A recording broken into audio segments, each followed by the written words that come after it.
Hello everyone and welcome back to American Truck Simulator with another myself, TXStar.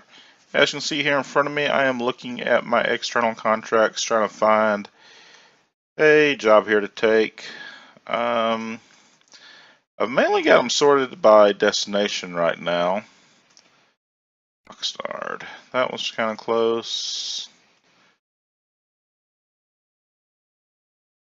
This one's going to Oxnard too, it's worth a little bit more money. We'll go ahead and take that one. Sorry about not being able to get a video out last week, but I ended up having to take a week off. Unfortunately, a week ago last Friday, right as I got home from work, I got a call from my brother letting me know my aunt passed away. So I had to make an emergency trip back home to my hometown. Um, make funeral arrangements and take care of things like that. So unfortunately, I missed last week. Excuse me.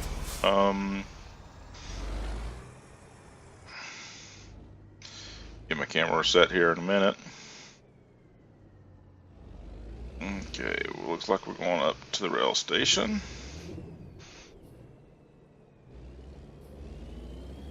And speed limit's 30 miles an hour, so yes. So, sorry about that, guys, but, we're back. Getting another episode here recorded.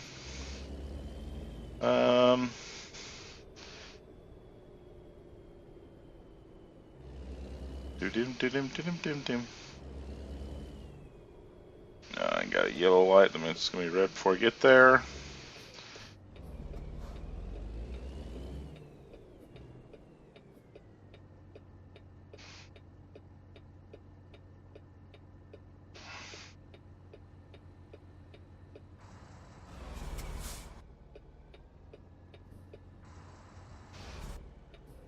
Oh, green. Green, green, green, go, go, go.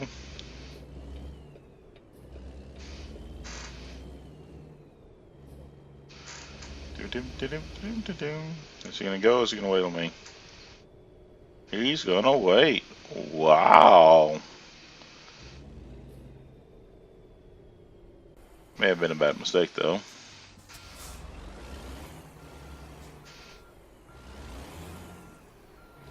Because I'm going to do a little cheating right here.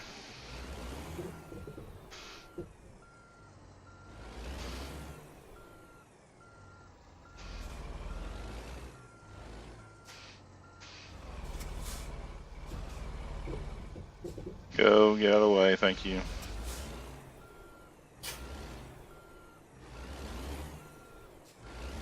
Trying to back down this shoulder here. There we go. Just far enough to do that right there. Just to, say I've explored it. Now let's see if I can cheat my way back up here past all these people.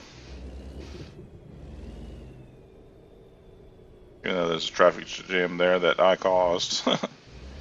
No big deal. So here we go.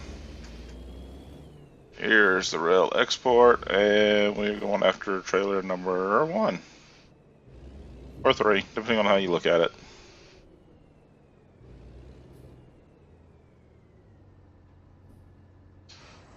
Y'all not giving much room in here.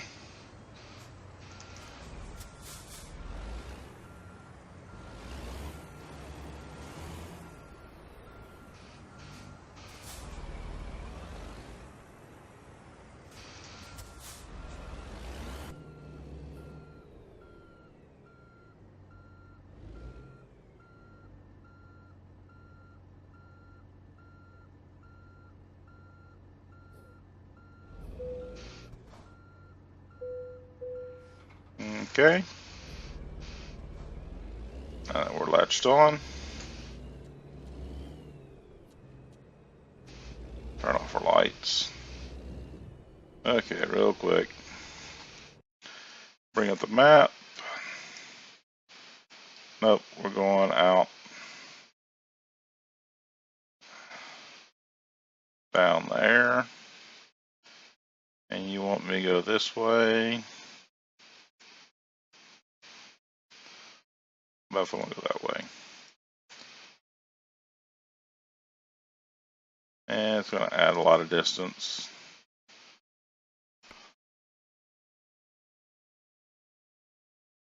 And we'll just do the one little part.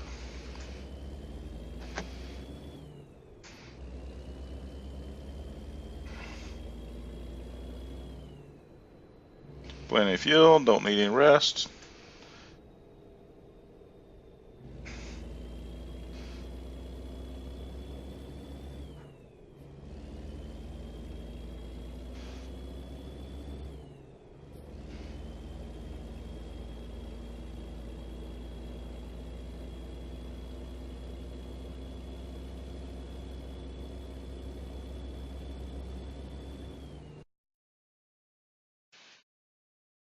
Okay, so they're going to have us come up here, go under, which we hadn't done yet. So that'll give us a little bit.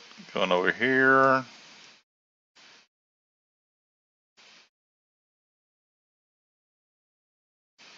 We'll do that just to explore that little section right there.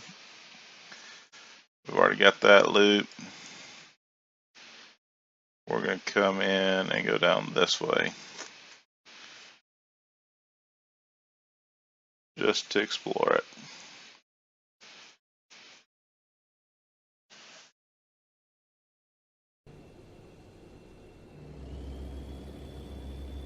Just add little bitty clips or side routes here and there, just to get a little bit more of the exploration done. And I'm speeding.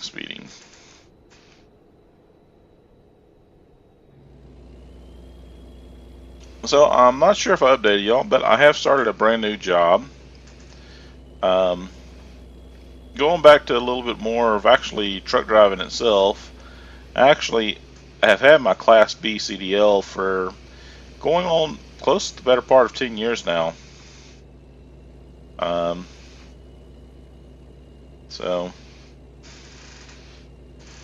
I missed my turn.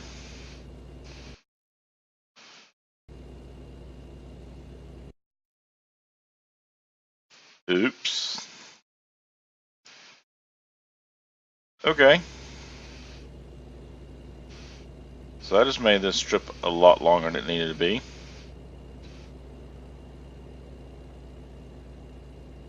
We'll just turn around. No, actually it's saying this is the shorter route now, so.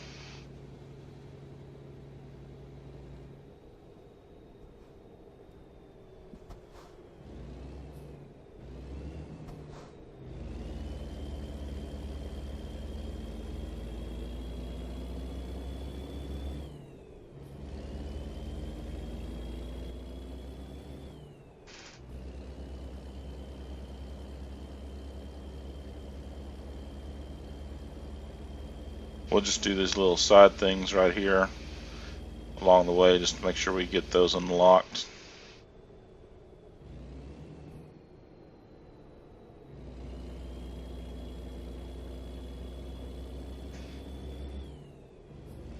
But yeah, start a new job. You know, got a big learning curve. But like I said, you know, I've had my CDL for a Class B for a while. For those of you who may be wondering about the different classes here in America as far as your license, you know, we have our general license that, you know, most of the public carries, and we just call it a Class C license. Pretty much gives you the rights to drive any of these cars, trucks, pickups, you know, just your general license to drive those. After that, they have two other classes, the Class B and the Class A. Normally those are always commercial level driver's license.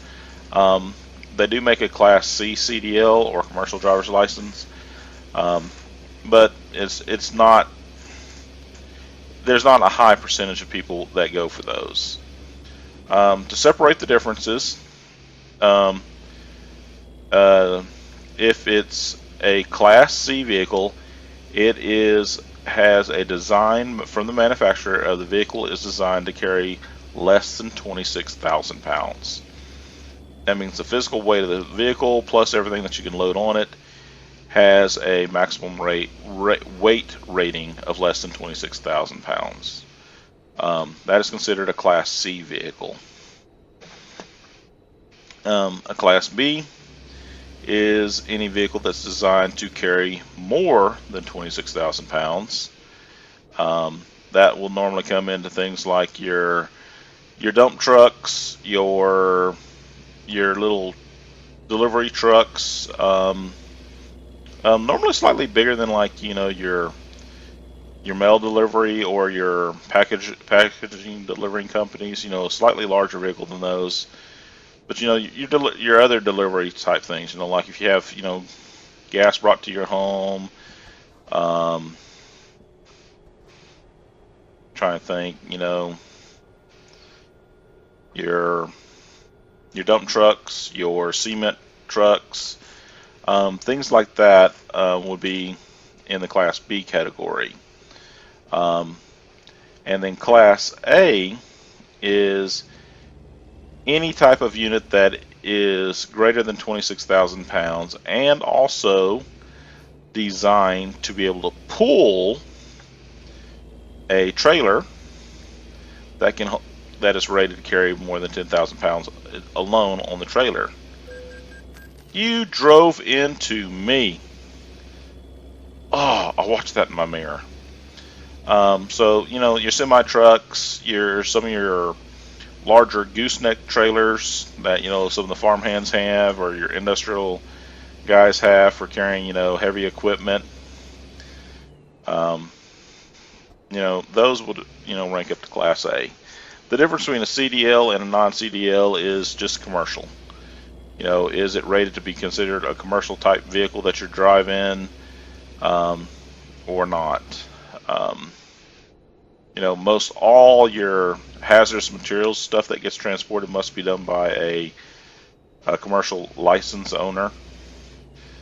Those will be your tank trucks you see moving up down the road, your hazardous chemicals, things on that nature.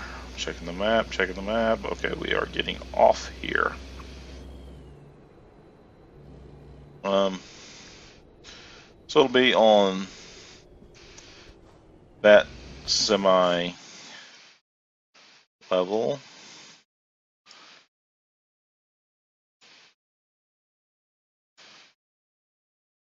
If I did that, I would explore more.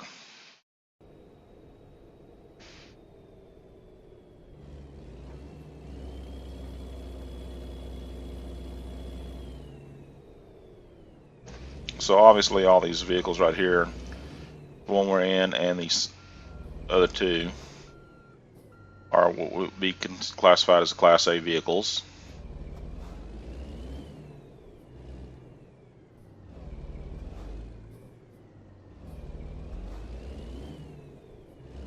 I'm next, darn it. I know I illegally did that, but I'm next. So back to my job. I went back to a job that requires the use of my Class B CDL. It's been interesting. Today actually made my 10th day on the job. First 2 days, got tied up with just admin paperwork and safety regulation classes that must be done, things like that. Plus, I had to take a couple of days off right away, just deal with the funeral of the loss of my aunt. So took a little bit there. I'm not going up. Nope, just going on.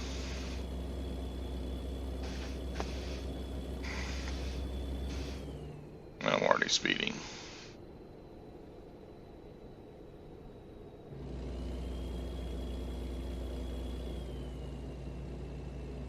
So, just been taking care of things like that. I think the job's doing so good. The biggest thing that I like is I'm not having to put in the number of hours I used to. And my pay stand, for what I can see on the most part, pretty close to the same. I think, with my former job, if I would have stayed with them, I would have actually brought home a little bit more. But it would have been just the number of hours. just to give you a rough math, I was working what was considered a 14/7 schedule. I was work 14 days straight, then off 7, then back. Um, just to break it down to you a little bit, I was averaging anywhere from about 14 and a half to 16 hours a day doing that. So you can kind of start crunching the numbers and doing the math there, on how many hours that is. And I would do 14 of those in a row. The problem is that I ran into doing that is, one, I didn't really have much time for anything else. If I want to go out, take my fiance on a date, if I just wanted time for me, if I wanted, just rest, it became very hard because you can think about it. If you work a 16-hour day, if you're on the clock for 16 hours a day, this includes drive time if you have to drive, that only leaves you 8 hours left in the day to try to do anything else. Sleep, eat, wash, take a bath, visit, make a phone call, pay bills, anything like that. You are down to 8 hours. And anyone that's ever talked to a doctor knows that it comes highly recommended excuse me, that you get about 8 hours of sleep a day. That they frown at 6, they throw a fit completely.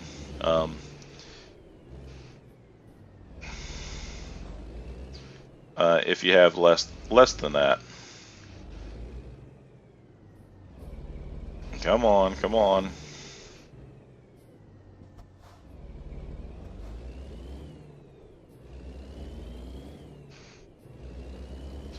So I was actually trying to do the math and think, if I wanted to sit here and record a video episode for you guys, that would take, at least say 20-30 minutes plus any extra that was involved, game loading, figuring out, what I want to do.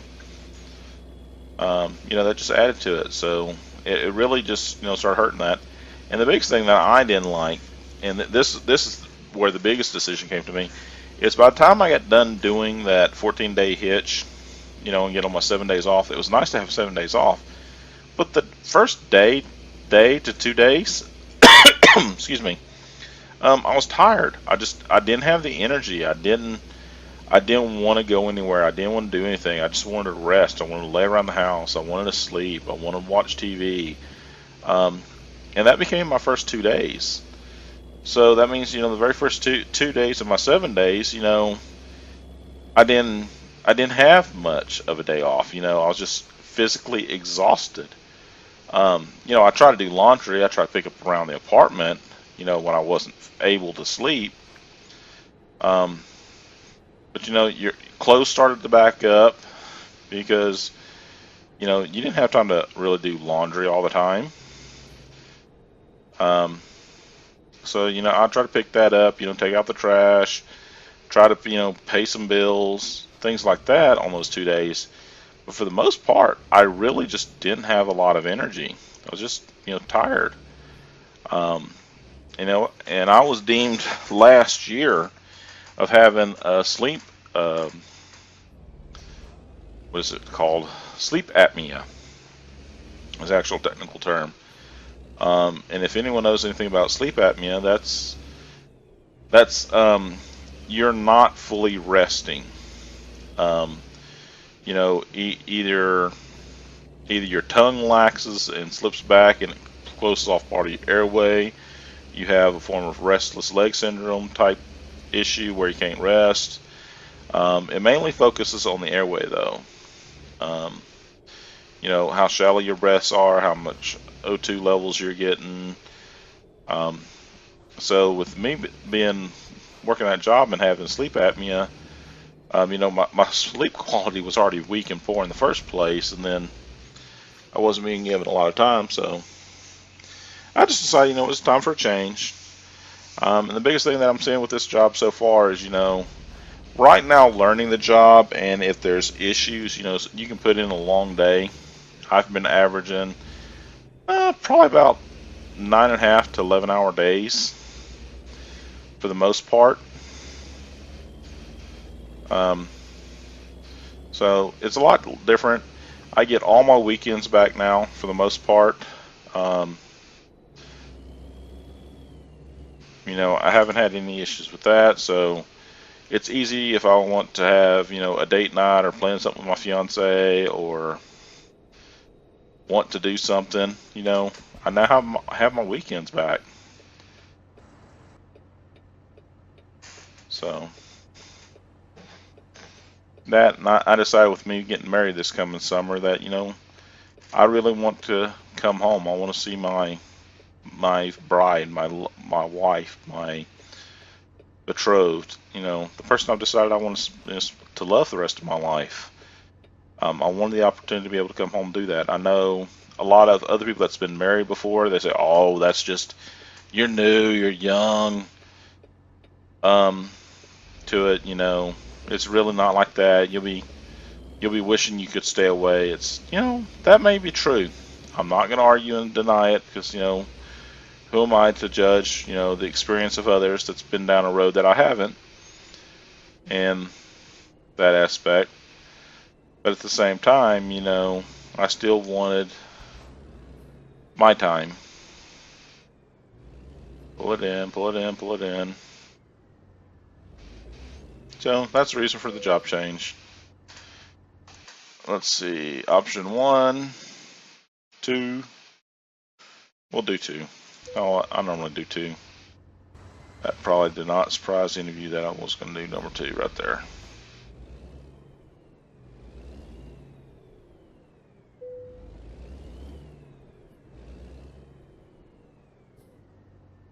Really?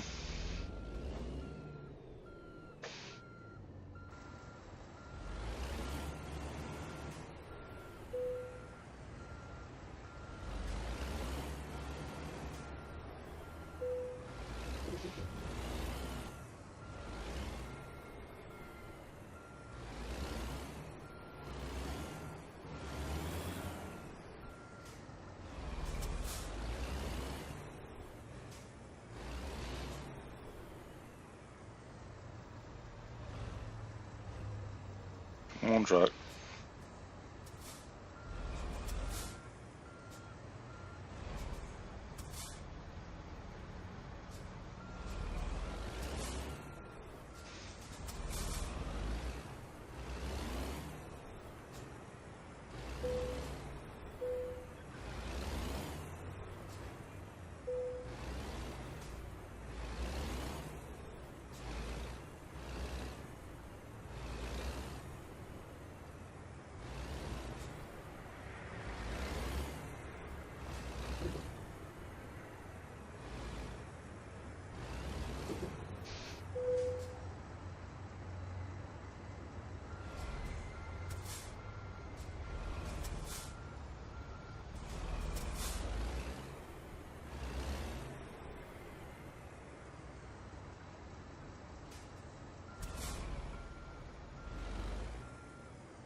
There we go. A little rough there at the end parking it, but we made it.